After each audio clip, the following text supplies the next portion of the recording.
Pretend you're WB for a second. It's June 29th, 1995, and you just released Batman Forever in theaters. The film releases to mediocre reviews, with many critics complaining about its overly colorful and goofy tone. Car, right? Chicks love the car. Even with mediocre reviews, the film went on to make a whopping $336 million worldwide. This is much more than what Batman Returns made in its entire box office run. After the success of Batman Forever, Warner Bros. Immediately began work on the sequel, bringing back director Joel Schumacher to direct and writer Akiva Goldsman to write the script. Apart from the fact that Val Kilmer left the role of Batman to star in John Frankenheimer's The Island of Dr. Moreau, production for Batman and Robin went smoothly without much problems. Finally, on June 12, 1997, Batman and Robin was released to the world, and it was complete garbage. What the fuck is this piece of shit? Filled with terrible one-liners and over-the-top action, Batman and Robin prioritized toy appeal rather than making a decent film.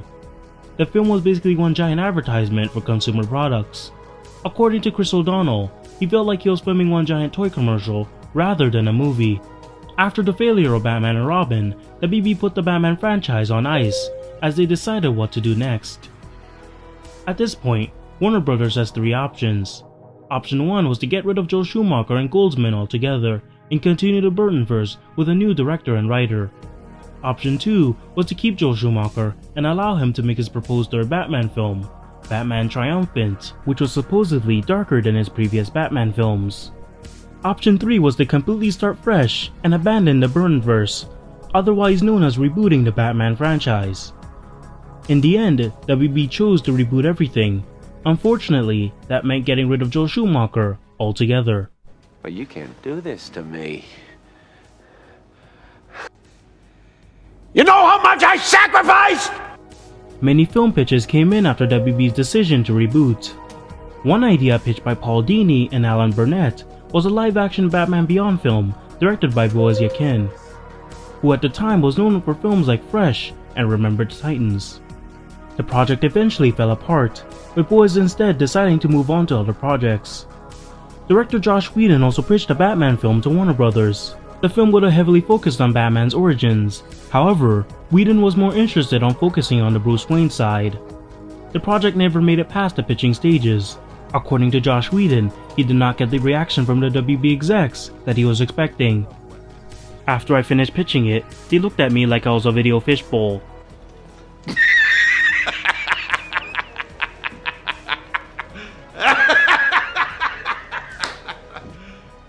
Serious? Eventually, WB took interest in a young filmmaker, Darren Aronofsky, who just come off the success of his 1988 film, Pi.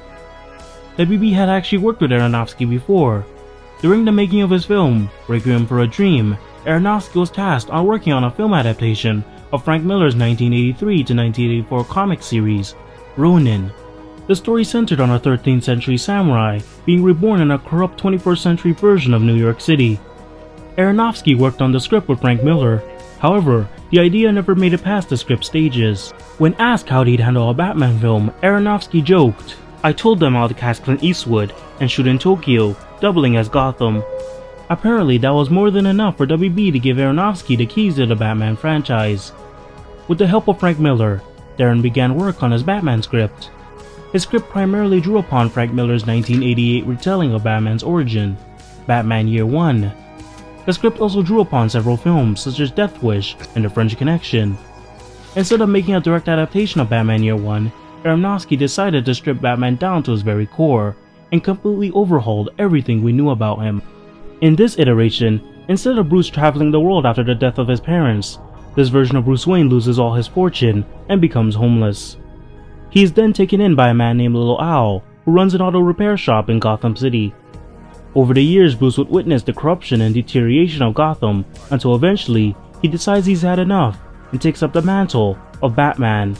Armed with a cape, hockey mask, and ring that resembles a bat, Bruce begins his endless war on crime. Aronofsky has claimed that this version of Bruce Wayne was more in line with Travis Bickle from Taxi Driver.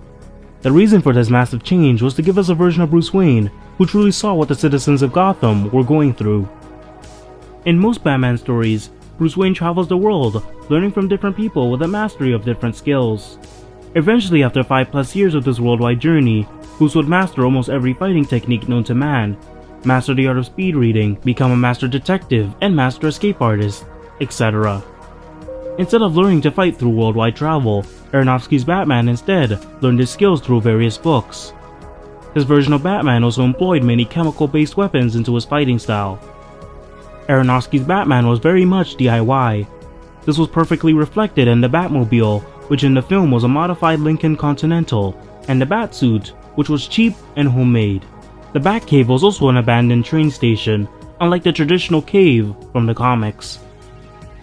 Jim Gordon in this story was portrayed as a suicidal man trying to leave Gotham for the sake of his pregnant wife, Anne. Catwoman, who was a POC in this version, would have also played a prominent role in the story. There are two major reasons why Aronofsky's Batman didn't happen. One reason was that Aronofsky wanted to take Batman in an R-rated direction after the failure of Batman and Robin. The Batman that was out before me was Batman and Robin, the famous one with the nipples on the Batsuit. So I was really trying to undermine that, and reinvent it. That's where my head went. This of course didn't go well with WB, who wanted to tone down the film to a PG-13 rating. The other reason the film didn't happen was because of the casting. You see, Aronofsky wanted Joaquin Phoenix to play the part, while WB wanted Freddie Prinze Jr. I remember thinking, uh-oh, we're making two completely different films here. It's unfortunate that we weren't able to see Aronofsky's take on Batman, but think about it this way, Aronofsky paved the way for a new and exciting director to give his take on Batman.